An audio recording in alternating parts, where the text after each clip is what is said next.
good morning, good afternoon, good evening, and even good night to those of you joining us from all over the world. My name is Mary Irvin, and I am a member of the education team at the International Testing Agency. It is my pleasure to welcome you to this 11th ITA Monthly Educational Webinar of 2023.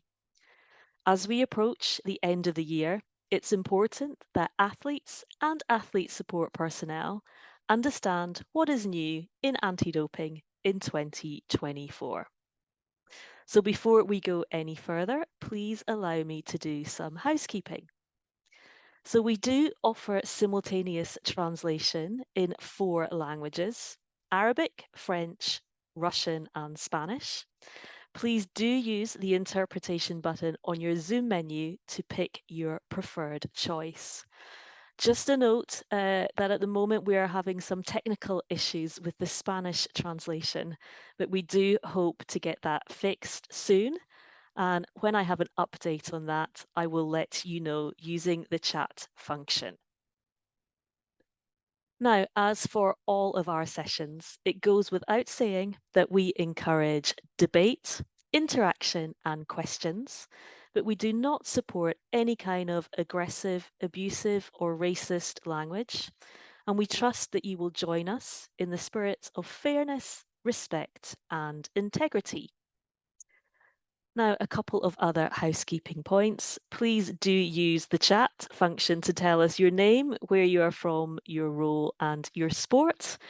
And I hardly even need to introduce that point, as I see so many of you already saying hi. I think I've already seen all continents represented and so many different sports. It's fantastic to see, and welcome to you all. Now, in addition to the chat function, we do also have the Q&A button that will be open throughout the session. So please do use this to ask a question to one of our experts on today's topic, and we'll leave some time at the end to address those. We're also going to use the poll function at one point during the webinar, so do please get ready to cast your vote. And finally, please note that we record all our webinars. Now, today's webinar is part of our educational monthly series designed to tackle key anti-doping topics. As always, it's my pleasure to give a shout out to our official presenting partner, Informed Sport.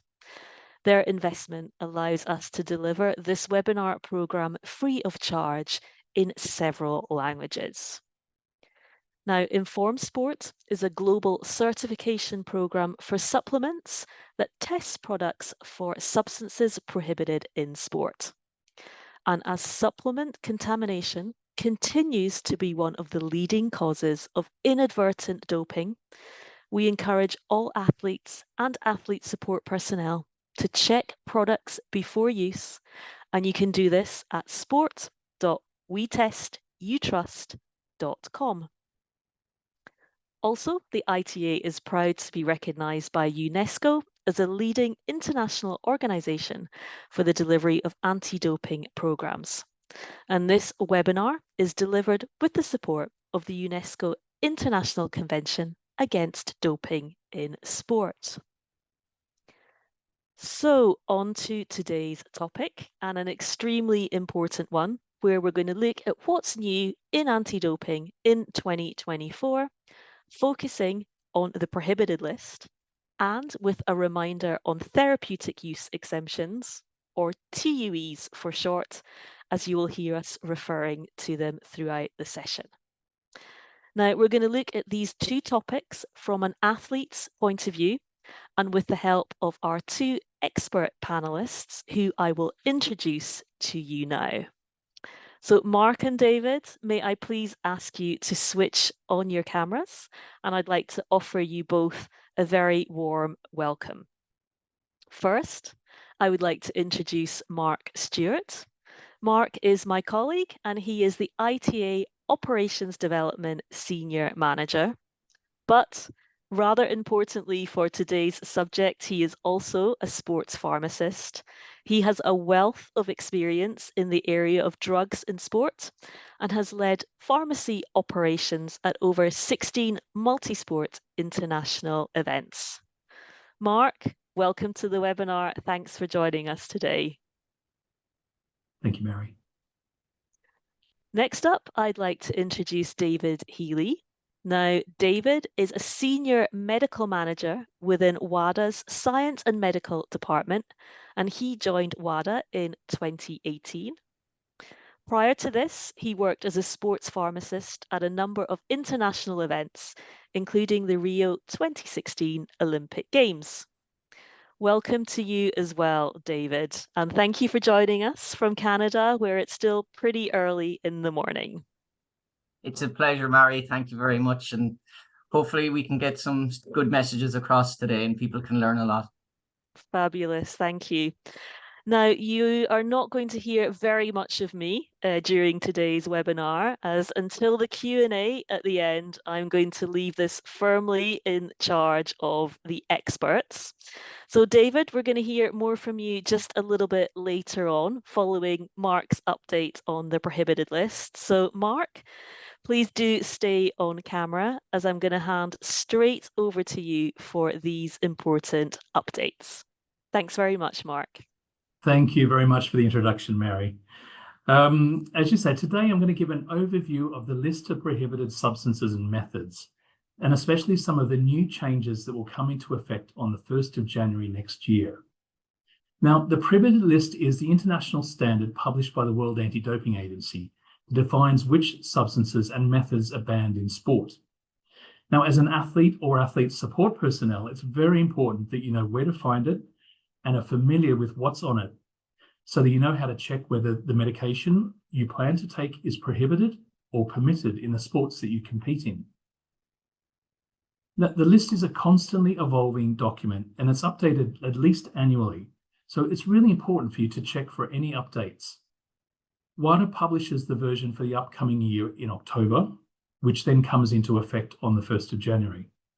Now, occasionally changes are made mid-year. So if you need to take any new decisions about whether to take a medicine, always refer to the WADA website for the current list, so that you're basing that decision on the current rules.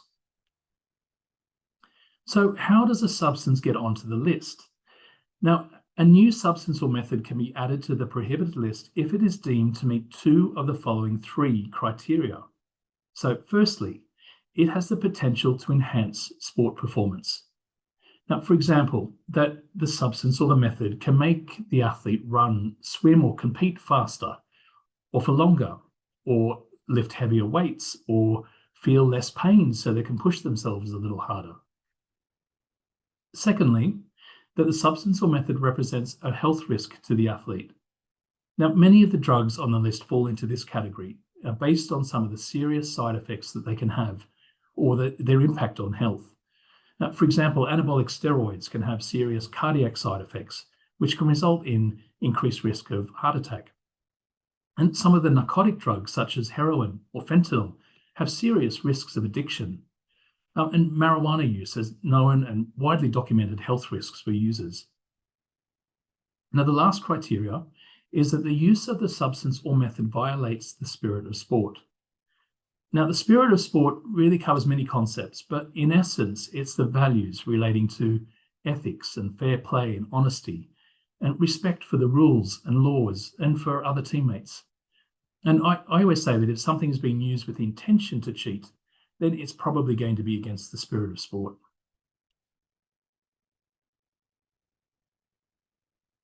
Now, this is an overview of the sections of the prohibited list. You can see that it consists of substances and methods prohibited at all times. That is every day of an athlete's life, including when they're not competing.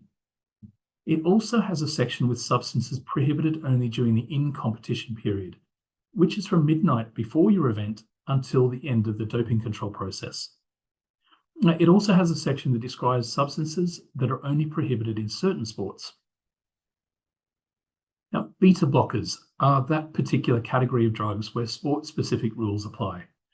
Now, if you compete in any of the following sports there on the screen, these medications are prohibited for you during the in-competition period. And you can see there, this affects archery, automobile, billiards, darts, golf and mini golf, shooting, skiing, snowboarding in certain disciplines, and some underwater sports. Now, it's very important to know that there's many common medications that are on the list and also prohibited in sport. Now, some of the examples are there on the screen. For example, antihypertensives for blood pressure, insulin for diabetes, glucocorticoids that are used for inflammation and injury, and ADHD medication. But if these are needed for legitimate medical conditions, athletes can apply for an exemption to be able to take them for the medical condition. David will cover these therapeutic use exemptions a bit later in this session. So always remind your doctor that you're an athlete, you're subject to anti-doping rules, so they can help you check the status of some of these things and your medications that you might be prescribed. But at the end of the day, the athlete is responsible for any prohibited substance they take or that is found in their system. Now, the rules are clear. The consequences are really tough and potentially career-changing. So athletes really need to take this seriously. So I know you'll be pleased to hear that there's a lot of resources out there to help you.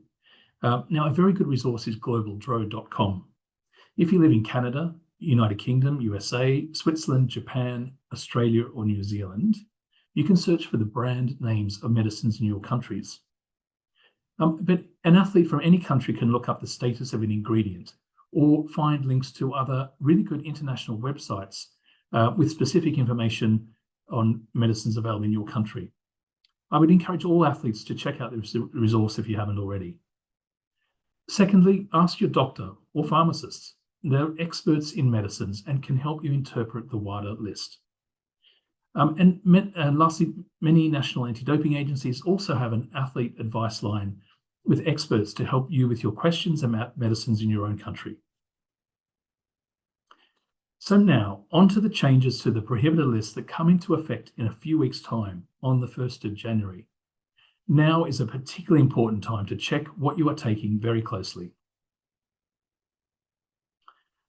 For 2024, we have a new example of a substance in the S0 category of the prohibited list. Now, this is the category of substances with no current approval for human therapeutic use. Now, this class covers many different substances. It already includes BPC-157, which is an experimental drug listed as an example last year. But for 2024, we have this 2,4-dinitrophenol.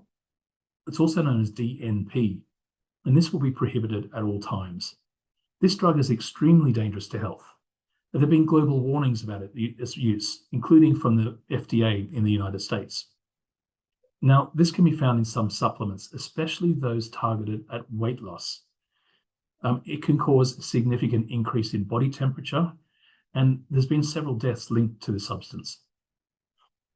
This substance is a significant concern, especially from a health risk perspective, and athletes should really check that none of the supplements that they're taking at the moment contain this potentially toxic substance.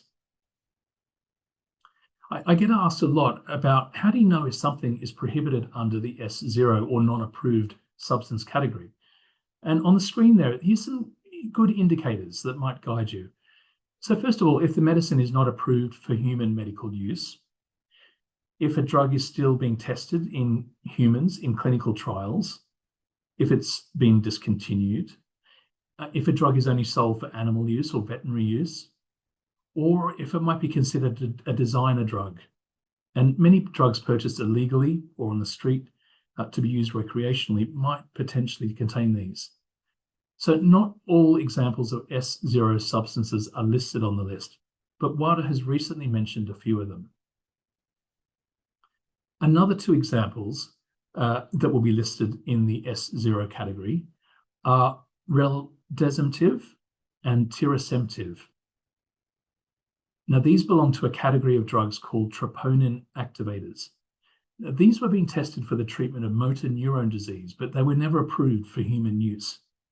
Now, motor neuron disease is a condition that affects the brains and the nerves, and it causes weakness. It gets worse over time. And so one of the reasons why these drugs are probably on the prohibited list now is their action on muscles. They may enhance the muscle action and reduce muscle fatigue, and as a result of that might result in performance enhancement. Now, in reality, you'll probably never be prescribed these drugs by your doctor, even if you have motor neuron disease, as they never made it to the pharmacies and into the hospitals, due to these clinical trials not providing good enough results. The category of anabolic agents actually are prohibited because they can increase muscle mass and thereby increase strength and endurance. And there's 3 new examples that are added that are all variations of the drug nandrolone. Now, this drug nandrolone has been banned for many years already. But these new examples that are listed now are trestolone. It's also known as MENT or MENT. Now, this is an anabolic steroid injection. It's sometimes sold on the internet, often illegally, and sometimes promoted for bodybuilding. The next one is dimethandrolone. Now, this is being investigated as a male contraception or birth control pill medically, but it is also an anabolic steroid, and so it's banned in sport. And the last one there, nortestosterone. Now, this is just another name for nandrolone, which, as I said before, has been prohibited for some time anyway. Next, the section S2. Now, this covers peptide hormones and their releasing factors. Tetracozactide, also known as ACTH1-24, has been added as an example of this in the subsection corticotropins and releasing factors. This will be prohibited at all times. Now, tetracozactide is used medically as a diagnostic agent to investigate adrenocortical insufficiency. Now, this is where the adrenal gland does not produce enough of its hormones. Now, it is used in animals, and you can see the picture at the top for a product that's used in dogs, and in humans, that's the image below. Although tetracozactide has been used therapeutically, it's now very rarely used in medical treatment. However, if it is used, it would only usually be for a very short-term treatment, and if it was needed for an athlete, a TUE could be applied for if it was deemed medically necessary. And again, David will be discussing TUEs later in this session. Another new substance in the S2 category is kisspeptin. Now, this is banned because it stimulates testosterone in the body, and the testosterone it stimulates is an anabolic steroid. Now, this is not used medically in humans, but it is freely available and very easy to buy online. It's still very much an experimental drug, and as such, we don't know a lot about how this affects humans and the potential health risks, but it is potentially a dangerous substance if misused by athletes. And for some of these reasons, it's now prohibited at all times. Another substance in section S2 is capromorelin. Now, this is added as an example of a growth hormone secretagogue. Now, hopefully, this is not something you will ever be tempted or asked to try. Now, this drug works as an appetite stimulant for dogs and cats who have lost their appetite. It's banned because it increases growth hormone in the body, which causes increased muscle mass and strength. Now, this is not used medically in humans, so you won't find this in your local pharmacy, but this one is not for athletes. This will be prohibited at all times. Also in the peptide hormone category, ibutamoren, now this is also known as MK677, has been added as an example of a growth hormone secretagogue. Now, similar to the last drug, these stimulate growth hormones, and that's why they're banned in this category. Now, ibutamoren was originally developed with the intention of treating muscle wasting diseases and osteoporosis and obesity, but this drug is not used medically today. Now, this one is a big caution for athletes as it is sold in some supplements, particularly those marketed for bodybuilding. Now, on screen are a few types, but this one is something that should particularly prompt you to go and check all of the supplements you're currently taking. The last new substance I want to mention as prohibited in the S2 category is insulin-like growth factor 1, or IGF-1. And now this is also known as microsermin. This is a medication used to treat growth failure or slow growth in young children and adolescents. It's prohibited because it can potentially cause a growth of muscles in athletes, which could potentially improve performance. Now, this is not something that most athletes will ever be prescribed in their lifetime. It's a very specific disorder in younger children in early life. Now, this drug will be prohibited at all times from the 1st of January. Section S4 of the prohibited list relates to hormone and metabolic modulators. Now, this has been updated to include a new reverb alpha agonist called SR9011.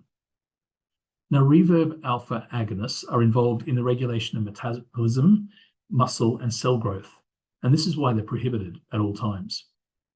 Now, SR9011 is available to buy, including on the internet as tablets, powder, and in liquid forms, and the products are promoted to burn fat and build lean muscle. Now, this one is also should prompt athletes to really check the supplement products that you're taking now and make sure that you're not taking this substance as of 1st of January. There are new additions to the sections on diuretics and masking agents. Now, these are banned because they can dilute the urine and thus hide the detection of other prohibited drugs. Now, conivaptan and mosavaptan have been added as examples in this category of Vaptan drugs.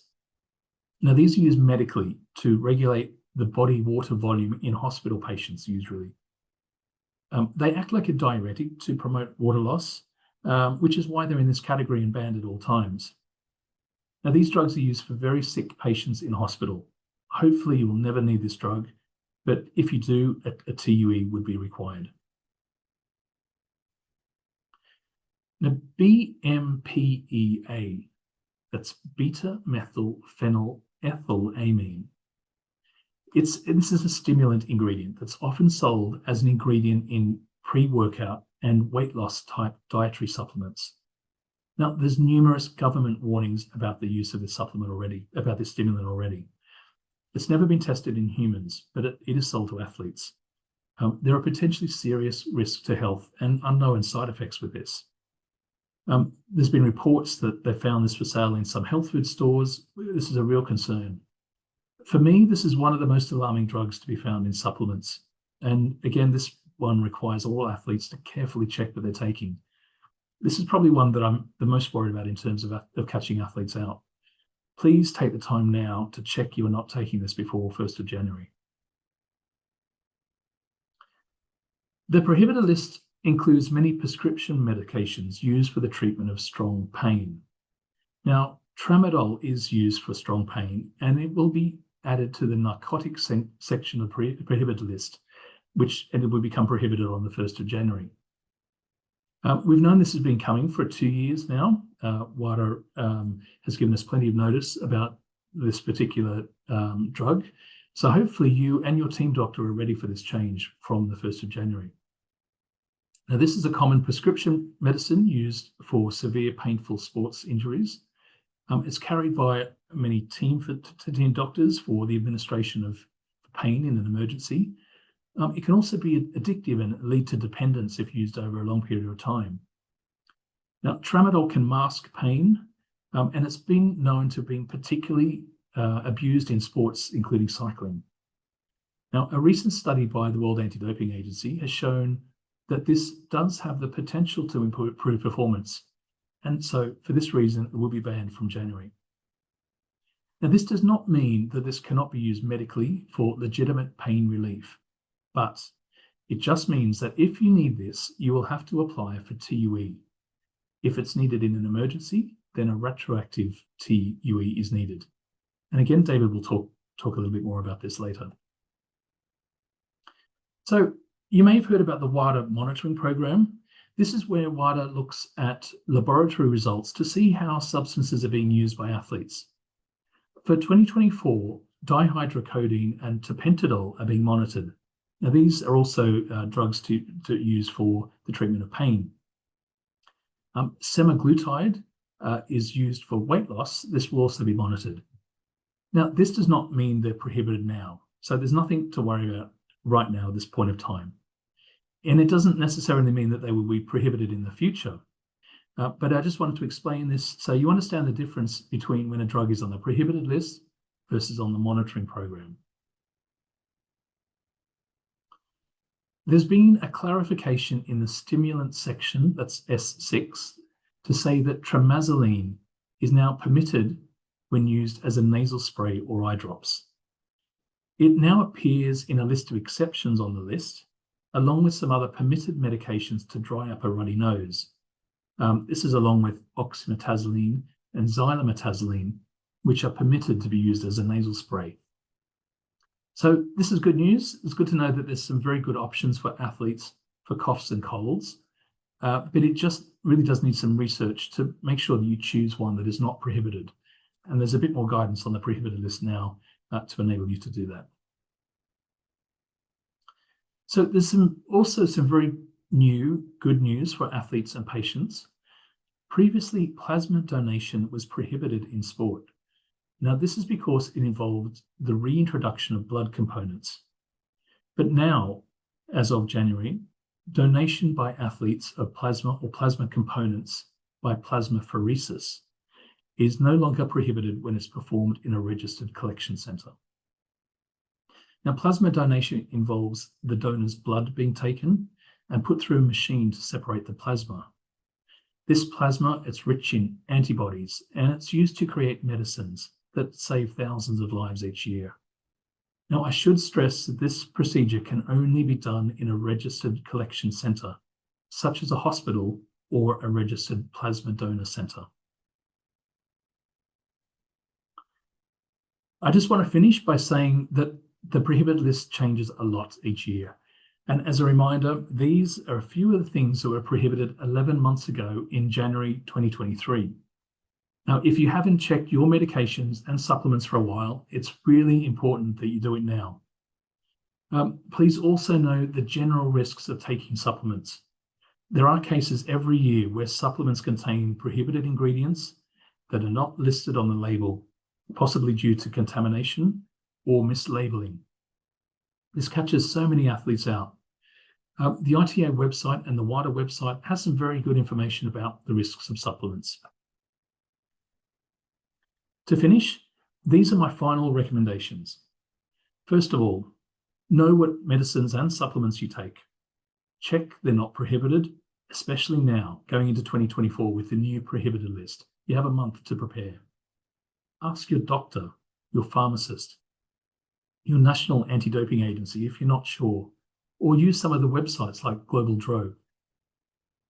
So on that note, I'm delighted to pass the floor to David Healy from the World Anti-Doping Agency to tell you about some of those therapeutic use exemptions that I mentioned.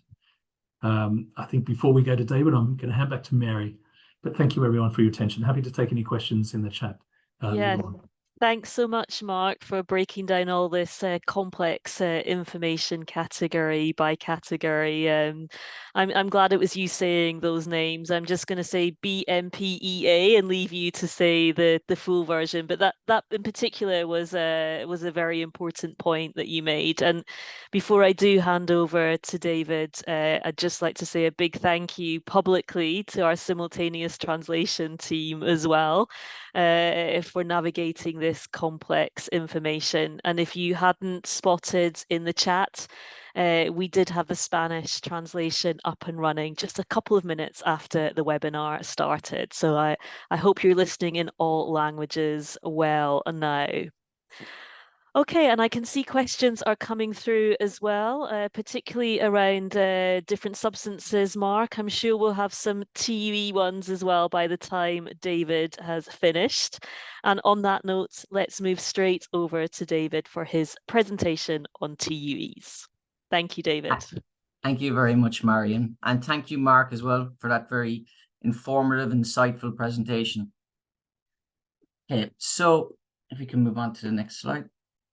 Okay, so as you've seen, many common medications contain prohibited substances, and perhaps even some of you watching are using one of these medications to treat either a long-term condition or perhaps an acute illness or injury. I think we can all agree that it would be unfair if an athlete using a medication for legitimate medical reasons may be excluded from sport. Hence, it was necessary to create a robust, harmonized process to protect all athletes. Thus, the Therapeutic Use Exemption, or the TUE, process was established. Now, being familiar with this process is vital, and hopefully, after my brief overview, you'll feel a little more comfortable with the next steps you need to take. So the first step, as always, is to cross-reference your medication against the prohibited list, or search one of the drug databases or resources highlighted by Mark earlier. If you're still unsure, I recommend reaching out to your National Anti-Doping Organization, or NADO, as I refer to throughout my presentation. These are organizations responsible for managing anti-doping programs at a national level within a specific country, and they will point you in the right direction. So once you've established that you need to apply for a TUE, visit your anti-doping organization's website and obtain their TUE application form. If you're unsure of who your anti-doping organization is, again, I suggest contacting your NADO. So the next step you should take is you should contact your doctor, as you both will need to complete this application form. In addition to the application form, you need to gather comprehensive medical records, medical history, tests, diagnostics, anything that your doctor used when making your original diagnosis. To help guide you and your doctor on which documents are necessary, WADA has created a number of checklists for the most common conditions associated with prohibited substances, and these are available on the WADA website, or indeed may also be available on your ADO's website. So now you've gathered all the information. Next step is to submit the completed application to your ADO. Once the TUE is submitted, a committee of 3 doctors, which we call a Therapeutic Use Exemption Committee, will review your decision. Will review your TUE application. Now, if your TUE is approved, it's important to remember that the approved TUEs have expiry dates. So if you're using a substance long-term, be aware that eventually you will need to reapply and renew that application. If, however, the TUE is denied, your anti-doping organization will explain the reasons for the denial. In some cases, it may be because you need some extra information. You have to go back to your doctor and gather more medical records. And also, you always have the additional option to appeal their decision to the relevant appeal body. Okay, so where does WADA fit into this process? Well, WADA Medical has a number of roles, but I'll just mention a few for now. WADA screens and monitors all ADO TUEs decisions to ensure compliance with the regulations. Indeed, instances may arise where WADA may review some ADO TUE decisions. To do so, WADA establishes independent TUE committees who evaluate the application and decide whether to uphold or reverse the ADO decision. In proof, WADA is committed to enhancing the TUE process. This is often done through rule amendments. So this webinar is very timely, as WADA has just in the last few months started the process of updating the rules. Now, I encourage all athletes and physicians interested to provide their feedback, especially on the TUE rules. And this can be done via WADA Connect, WADA's online consultation platform, and which I will share within the chat after I'm finished. Or else you can, another good way is to share your thoughts with your ADO, with your National Anti-Doping Organization or your international federation. The TUE process is designed for athletes, so it's essential that we get your feedback. And finally, of course, education and awareness are crucial. And I'd like to encourage all athletes watching to explore the WADA website and a Dell platform and utilize the resources that are available to you. Okay, so moving on. Hopefully you're not bored already, but in case you are, let's try some audience interaction in the form of a poll question. You will have about 30 seconds to answer the question as I go through your options.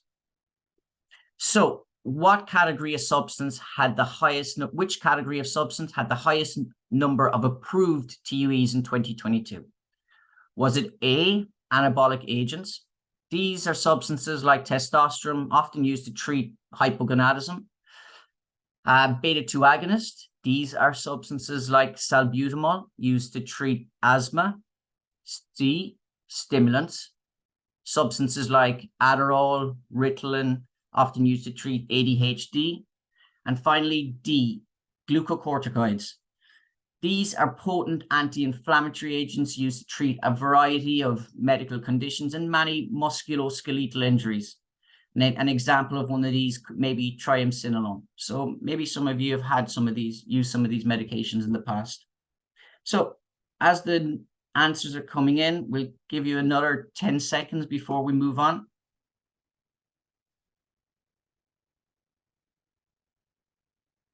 And I think we're getting most of the answers.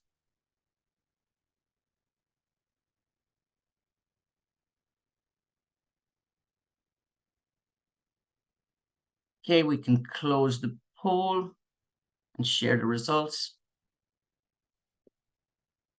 Okay, and I've seen most people have, they've kind of, can you see the results? Yes. We can move on. So you can see most people have gone, they've assumed that it's either the glucocorticoids or the beta-2 agonists. So let's move on to the next slide. In fact, the highest number of approved TUEs was for the S9 glucocorticoids. And this has been the trend that we've seen for a number of years. Again, this is because they are used so widely across the globe and they have so many different uses for so many different conditions. In second place was the stimulants, not far behind. And in third was the hormone and metabolic modulators. This group is primarily insulin used to treat diabetes. So moving on. Here, let's focus on one or two of these substance categories and areas where I often see athletes confused and potentially getting into trouble.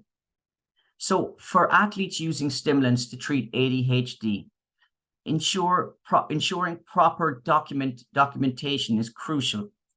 Merely presenting a doctor's prescription won't suffice. So contact your psychiatrist or your psychologist who assisted in the diagnosis and gather all the necessary information. Again, utilize the checklist as a comprehensive guide. Another important point, especially with the upcoming Olympic year, is any athletes competing outside of WADA's jurisdiction. For example, in the NCAA in the US, or in many of the professional leagues like the PGA or the NBA. It's vital to note that TUE rules may differ. And this is especially common for ADHD medications. So stay informed and check with your international federation or NATO and avoid any issues in the future. Next, we have the beta-2 agonists. And this is, I noticed that a lot of you voted the beta-2 agonist would be one of the highest categories of TUE approvals. Okay, so here, this is an important point. It's important to note that commonly used inhaled asthma medications, such as salbutamol, are permitted at therapeutic dosages and do not require TUE. However, and this is a very, very vital point, if you exceed the permitted dosages outlined in the prohibited list, applying for a TUE then becomes necessary. Thus, it is crucial for athletes to have their medical records prepared and available in case such a situation arises. And ultimately, an athlete's health is of the utmost importance. And never jeopardize your well-being by withholding your medication during an urgent or emergency situation like an asthma exacerbation. Okay, so let's try put the theory into practice, and I'll finish in a quick case. So we have Jose. Jose is a wheelchair basketball player. He's represented his country for a number of years. He uses a number of medications, and he's including tramadol in the past to treat his back pain for his spinal cord injury, but he's never needed a TUE before. Just last week, his national team finished top of their qualifying group and secured their place in next year's Paralympics in Paris. After watching today's ITA webinar, Jose learns that as of the 1st of January, tramadol will now be prohibited in competition. Now, it's important to note that Jose is not using tramadol at the moment, but he worries, what if he has to use it in the future? What should he do? So what should Jose do? And what will he do? Jose will contact his physician and discuss the changes in the list. And often, Jose's doctor, he may not be a sports doctor. He may be a general practitioner. He may not have much knowledge about the prohibited list. So only by Jose explaining to him that he is an athlete and that he is subject to anti-doping rules, and maybe sharing the information with him, that the doctor will then become aware and then can guide him. So how can Jose do this? He should download or save the TUE checklist on pain and take the checklist to his doctor, who will verify what medical information is required, if ever a TUE application is necessary. Indeed, then after that, Jose and his doctor can discuss the washout period. So the washout period, I'll explain this now. So even though tramadol is only prohibited in competition, if Jose used it within 24 hours before the in-competition period, it may still remain in his system. And if he was tested during a competition, he may return positive. So don't panic yet, because if that scenario ever arises, be aware that you can always apply for a retroactive TUE. Now, again, it's very important to remember here as well that you still need, even though you can apply for the retroactive TUE, you still need the medical documentation to justify the use of the medication to back up that file. So let's fast forward. Let's fast forward now. It's during the games. Jose's competing, he's doing well, but during the games, his back pain flares up. Him and his doctor, they try some non-prohibited painkillers to no avail. So Jose's doctor sees, tramadol has worked well in the past and provides him and prescribes him a short course. Jose immediately applies for a TUE, as he and his doctor were prepared for just such a scenario. Now, the benefit of this is Jose didn't have to he wasn't rushing around looking for medical notes, contacting his doctors and his doctors in his home country, trying to get notes sent over in different time zones, etc. So now Jose can focus on his competition without the unwanted stress. So this is it. It's always be prepared, think ahead. And so let's finally just a few notes to take home. Some take home notes is: be informed, be diligent, and don't hesitate to reach out for guidance. Athletes should ask their doctor or their healthcare professional for help when checking the medication against the list. Ask your ADO regarding the status of a drug, whether it's prohibited or not, and ask about the need for a TUE. At the end of the day, this is your career, and not abiding by the rules can lead to serious consequences, so be diligent. It's always up to the athlete to be informed and also inform their doctor of any anti-doping rules, or that they're a coach, or inform their doctor that they are an athlete and subject to anti-doping rules. Inform your coaches of any medication that you're using. And again, the resources are there, so read the resources, be informed yourself. Also, don't hesitate. When you know there's a need for your TUE, don't wait too long. Don't wait to renew your TUE. You don't want to get in trouble for any silly reasons. So thank you very much, and I'll pass you back to Mari.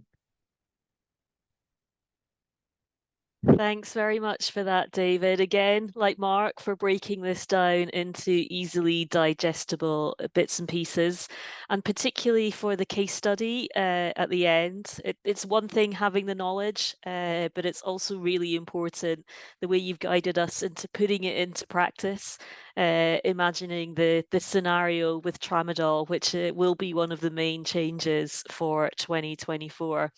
And I can see that we do have quite a few questions coming through now. So thank you all for that. There are a couple related to tramadol as well, which is to be expected. So we're going to come back to both you, David and Mark, in just a couple of moments. I'm going to run through some resources first, but please do take a look at the questions while I run through a couple of other points. I did see in the Q&A some administrative questions for me as well, and that is, will we get the slides after the presentation ends?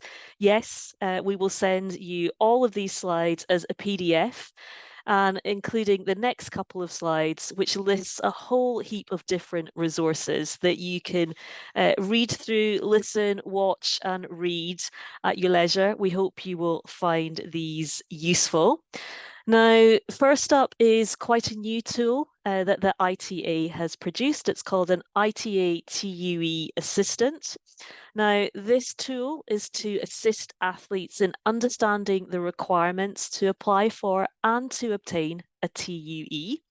It's available on our website, and it essentially takes you through a series of questions whereby you select the international federation that your sport belongs to, what type of athlete you are, whether the medication in question is prohibited, and whether you have been granted a TUE by your NADO. Now, depending on your answer to these questions, you will be directed to apply for a TUE to the ITA, to your NADO, or asked to submit your TUE to the ITA for recognition. Now, we do have another slide of resources as well, and this is a longer list. First up, we have some ITA resources. Mark alluded to some of these earlier when we talked about making informed decisions around supplements. We also have some additional information on tramadol there as well. And of course, WADA has many, many resources as well, including, of course, the 2024 Prohibited List, a summary of the major modifications, information about TUEs, and a whole host of e-learning courses available in different languages. So let's switch our attention now to the Q&A, and wow, since I gave that summary, I can see many more questions coming through quickly. So please bear with me as I take a look at them as well. But I did certainly notice that the first 3 or 4 on the list, Mark, no surprises, they were coming through during your presentation. So maybe we can tackle these as quickly as we can. There may be a couple on here as well that are maybe more suited to some of my colleagues in science and medical team. So as we get to those as well, we'd be happy to suggest that those questions are emailed to us. But first up, definitely one for you, Mark. How long will a supplement remain in the body after taken? An impossible answer to accurately to answer that one. I think there's so many different types of supplements, hundreds, maybe thousands, and each ingredient will stay in the body for different lengths of times. So I can't give you an answer on a particular thing. What we do actually know a lot more about medications and how long they stay in the body, because there's been a lot more science behind the development of some of those medications. Now, some things stay in your body for days, some can stay in your body for months, and we certainly do know that there is that range. I should point at this, it's a good opportunity to point you in the direction of some of the guidance that WADA publishes around washout periods. Now, David mentioned tramadol washout period. There's also some really good information about glucocorticoids and how long they stay in your system for. They're all on the WADA website. So it really depends for that question. Thanks, Mark. Yeah, next up we have one. I think this is talking about all the different substances that have been added to the list in 2024. But have these drugs ever been found in athletes' urine, or are there just theoretical reasons to put them on the list? So maybe you What? could touch upon how things are added to the list. Sure. So WADA tells you what they're testing for. You know, they test for all the drugs on the prohibited list, obviously, and the monitoring program that I mentioned. You know, I think that's really WADA's opportunity to find out a bit more about some of these drugs before a decision is taken whether they go onto the prohibited list or not. And a good example of that was tramadol. Now, tramadol's been on the monitoring program for a number of years. So, you know, WADA has obviously sort of gathered information about tramadol, you know, how it's being used, and use the monitoring program to inform some of those decisions. So that's what the monitoring program is for. I mean, I know WADA puts other decisions for the things to go on the prohibited list are based on good science and evidence of either, you know, potential performance enhancement or, you know, potential risks to athletes' health and associated harms. So it's very much a sort of an evidence-based process, you know, to put something into the prohibited list. Thanks, Mark. And the next one is tramadol as well. I'm not sure whether David to bring you into this one as well, but this kind of relates a little bit to the case you did as well. This is someone who's asking if they stop taking tramadol by January, would it affect their competition at the Olympic Games later in the year? Again, if this is an athlete and they're using something and they've been using it long term for their pain or for whatever their doctor diagnosed them for it, the athlete should never stop taking anything until, if it's prescribed by their doctor, until they speak to their doctor first. When WADA makes a decision, it's a decision that something is prohibited in sport. Doesn't mean that it's the correct, that it shouldn't be taken outside of it. So it's all about competing in sport. So I would advise, if it's an athlete, to contact their doctor and discuss their treatment options first. Perhaps there are permitted alternatives that he could use that maybe may manage his pain better as well. Or if not, and he has to use it long term, there always is the option to apply for a TUE. So if he applies for a TUE and the TUE is granted, that will allow him the opportunity to use that substance and compete in sport while using it, without the risk of a sanction. Thanks, David. And this question did come through before you had provided your case study on tramadol. So I'm sure that your case study that you talked through would have helped there as well. Now, the next couple here, I wonder whether these are questions to be emailed into us. Is there any progress regarding gene or cellular doping? And can a team doctor see the results of blood passport test results? So these may be questions for other colleagues, but just want to check in with David and Mark before we take the next one. I can certainly give you an answer for both of these, Mary. Just briefly, you know, in terms of gene or cell doping, there hasn't been any changes to the prohibited list over the last couple of years. Certainly no changes for 2024. The list covers gene editing, gene transfer, and the use of genetically modified cells, and that still stands. And that has been that's been the case for the last sort of few years. So no changes at all in terms of gene or cell doping.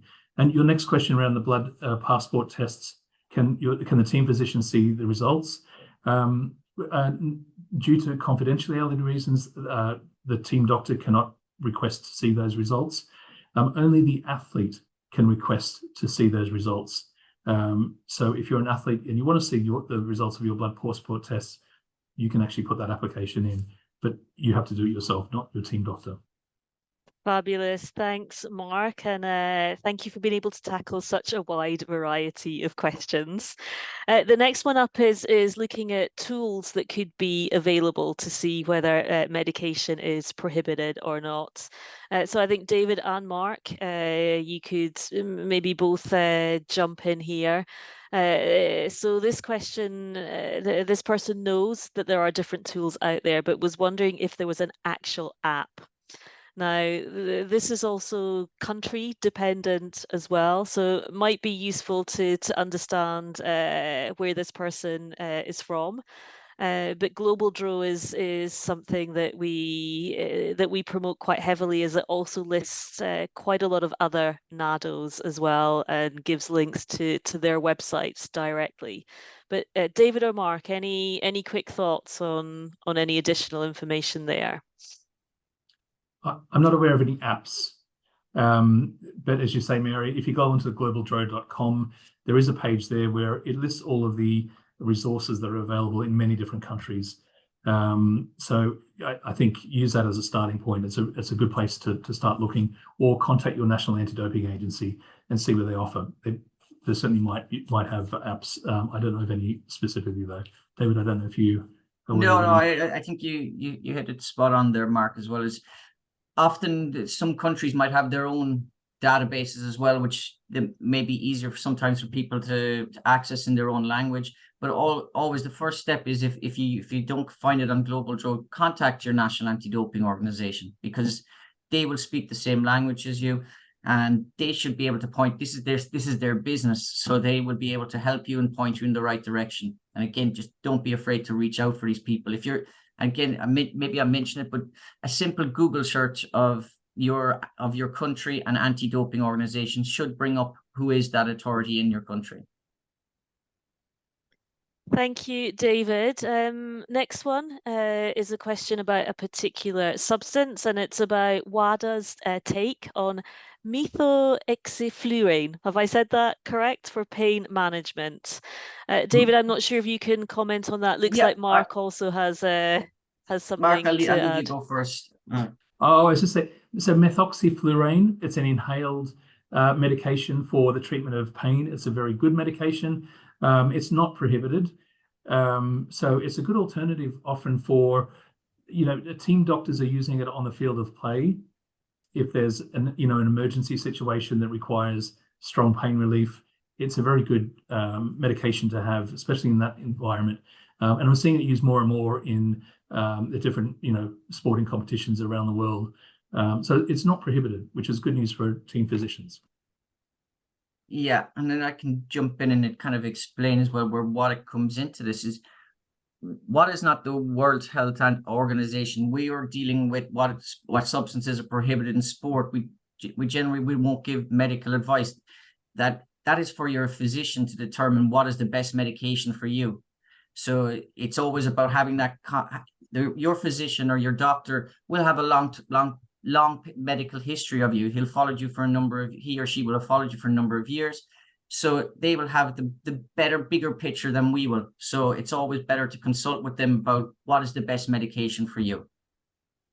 Thanks very much. Let's try a couple more questions before the webinar ends. Next up is another tramadol one. It's prohibited in competition from January 2024. So could an anti-doping authority, if they found tramadol in an athlete's bag in the athlete village, could this constitute essentially an anti-doping rule violation? So I'm happy to quickly tackle this one. So in the in-competition period, so yes, possession of tramadol during the in-competition period could count as an anti-doping rule violation for possession. However, if the athlete has a TUE, then that would be okay. Okay, final question. I'll just jump in there as well, Yes, Mari, of for that course. one. I think they need to be aware as well. Before, the in-competition period used to be for the whole 3 weeks of the Olympics. Now, for a lot of sports, that in-competition period is just 24 hours before the competition starts, or the 11:59 before the competition starts. So yeah, to be aware of that as well. It's not for the whole games, but you still need to be aware that if you're carrying it in competition, you may need a TUE. Thank you. Yeah, so very important to check that you understand what the in-competition period is for your sport, but also the event that you are competing at. And final one for you, David, I believe. I've not had a chance to read it through, but it's got TUEs all the way through it. If a NADO committee approved a TUE, does the International Federation use it for result management of the international athletes, or the athlete needs a different TUE to be approved by the IFTUE committee? Here we have, okay, so if you have an athlete who starts off as a national level athlete, but then they move up a level and become an international level athlete, and they have a TUE granted by their national federation, they will need to get that TUE recognized by the international federation. So it's like your international federation will be giving their seal of approval to it. So once that is given, then they can use it for the result management process. Thanks very much again, both of you. And I'm sorry we were unable to get through everybody's questions, but we would be happy to help you via email. So anything that has not been answered, please do drop us a line and we'll pop our email address up on the screen very soon. We also have some other upcoming webinars, so we'd be delighted if you joined us for our December webinar, which is a focus on youth athletes, particularly with the upcoming Gangwon Youth Winter Olympics in mind. So once again, big thank you to David and Mark, and a big thank you to you, our audience, for joining us in such large numbers and for so many interesting questions. We are going to send you a survey when the webinar ends. We'd really appreciate just a couple of minutes of your time to provide us with some feedback. And it is a good afternoon for me in Switzerland and a good day to all of you wherever you are in the world. Thanks again.